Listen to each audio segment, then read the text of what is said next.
Friends, இன்றைக்கான வீடியோவில் railway துறையிலேருந்து வந்திருக்கக்கூடிய ஒரு அருமையான வேலைவாய்ப்பை பற்றி தான் இன்றைக்கி பார்க்க போகிறோம். ஆமாங்க, ரயில்வே துறையிலேருந்து குரூப் டிக்கான நோட்டிஃபிகேஷன் விட்டுருக்காங்க.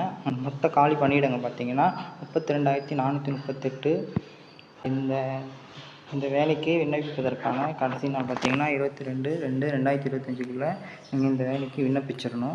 சரிங்க, இந்த வேலைக்கு யாரெல்லாம் விண்ணப்பிக்கலாம், என்ன வேலை, சம்பளம் எவ்வளவு, தமிழ்நாட்டுக்கு எத்தனை வேக்கன்சி விட்டுருக்காங்க அப்படிங்கிற டீட்டெயிலை இந்த வீடியோவில் ப்ரீஃபாக பார்க்கலாம்.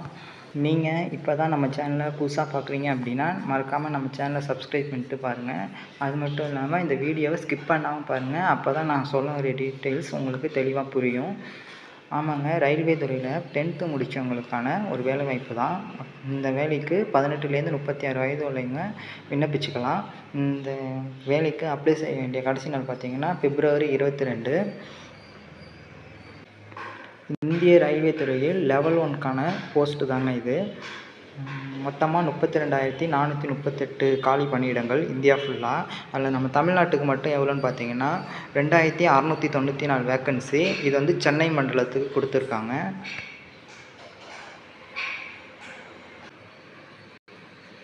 முதல்ல இந்த வேலைக்கான முக்கிய தேதிகளை ஃபஸ்ட்டு நம்ம பார்த்துருவோம். அதுக்கப்புறம் நம்ம என்ன வேலை அப்படின்னு ப்ரீஃபாக பார்க்கலாம். விண்ணப்பம் தொடங்கும் நாள் பார்த்திங்கன்னா 23 ஜனவரி 2025 நீங்கள் விண்ணப்பிச்சுக்கலாம். விண்ணப்பிக்க கடைசி நாள் பார்த்திங்கன்னா 22 பிப்ரவரி 2025 நீங்கள் விண்ணப்பிச்சிடணும்.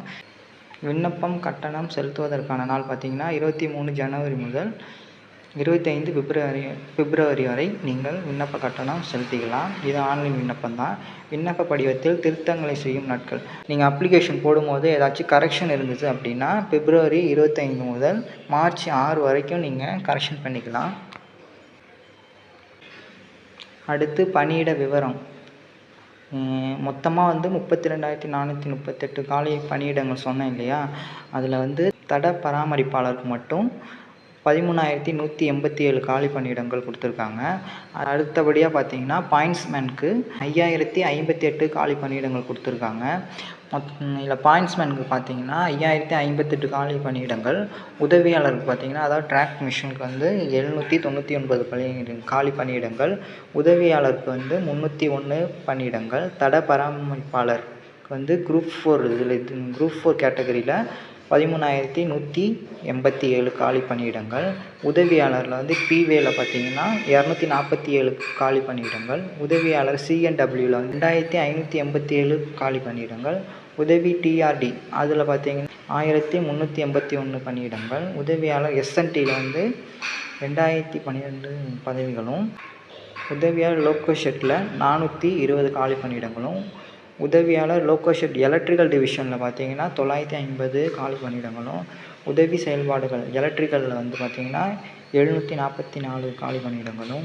உதவியாளர் டிஎல் அண்ட் ஏசியில் வந்து பார்த்திங்கன்னா 1,041 காலி பணியிடங்களும். உதவியாளர் டிஎல் அண்டு ஏசி ஒர்க் ஷாப்பில் பார்த்திங்கன்னா 624 காலி பணியிடங்களும். உதவியாளர் ஒர்க் ஷாப் மெக்கானிக்கில் பார்த்திங்கன்னா 3,077 காலி பணியிடங்களும் கொடுத்துருக்காங்க. இந்த வேலைக்கு அப்ளை செய்வதற்கான கல்வி தகுதியை பார்த்துருவோம். அரசு அல்லது அரசு அங்கீகாரம் பெற்ற கல்வி நிறுவனத்தில் 10ஆம் வகுப்பு இல்லைன்னா ஐடிஐ தேர்ச்சி பெற்றிருக்க வேண்டும் அப்படின்னு கொடுத்துருக்காங்க. வயது வரம்பு பார்த்திங்கன்னா 2025 ஜனவரி 1 இதன்படி விண்ணப்பதாரர்களின் குறைந்தபட்ச வயது 18 ஆகவும் அதிகபட்ச வயது 36ஆகவும் இருக்க வேண்டும்னு கொடுத்துருக்காங்க. இதற்கான விண்ணப்ப கட்டணம் பார்த்திங்கன்னா பெண்கள், பிடபிள்யூபிடி திருநங்கைகள், முன்னாள் படை வீரர்கள், எஸ்சி அண்ட் எஸ்டி சிறுபான்மையினர் மற்றும் இபிசி விண்ணப்பதாரர்களுக்கு ரூபாய் 250 விண்ணப்ப கட்டணமாக செலுத்த வேண்டும்னு கொடுத்துருக்காங்க. மற்ற விண்ணப்பதாரர்களுக்கு ரூபாய் 500 விண்ணப்ப கட்டணமாக செலுத்த வேண்டும்னு கொடுத்துருக்காங்க. இதற்கான விண்ணப்ப கட்டணம் வந்து நீங்கள் UPI, GPay, credit card, debit card மூலமாக நீங்கள் செலுத்திக்கலாம். ஆர்ஆர்பி குரூப் டி தேர்வு செயல்முறை பார்த்திங்கன்னா உங்களுக்கு மொத்தமாக 4 விதமான டெஸ்ட் வைக்கிறாங்க. அது என்னென்ன டெஸ்ட்டுன்னு பார்த்தீங்கன்னா, ஃபஸ்ட்டு கம்ப்யூட்டர் பேஸ்டு டெஸ்ட்டு, அடுத்தது பார்த்திங்கன்னா உடல் திறன் சோதனை, அதுக்கப்புறம் டாக்குமெண்ட் வெரிஃபிகேஷன், அதுக்கப்புறம் மருத்துவ பரிசோதனை. மொத்தமாக 4 விதமான டெஸ்ட் இருக்குது. இவற்றில் முதல் நிலையான கணினி அடிப்படையிலான சோதனை தேர்வில் 100 கேள்விகள் கேட்கப்படும்னு கொடுத்துருக்காங்க. அதாவது பொது அறிவியல் ஜென்ரல் சயின்ஸில் வந்து 25 கொஷினும் அதுக்கான மார்க் பார்த்திங்கன்னா 25 கொடுத்துருக்காங்க.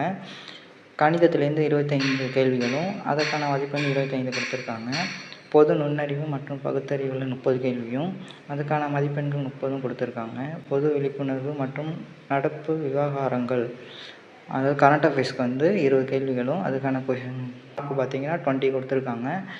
மொத்தமாக இந்த கம்ப்யூட்டர் பேஸ்ட் டெஸ்ட்டுக்கு 100 கொஷின் கொடுத்துருக்காங்க. ஒவ்வொரு கொஷினுக்கும் ஒவ்வொரு மதிப்பெண்ணு கொடுத்துருக்காங்க.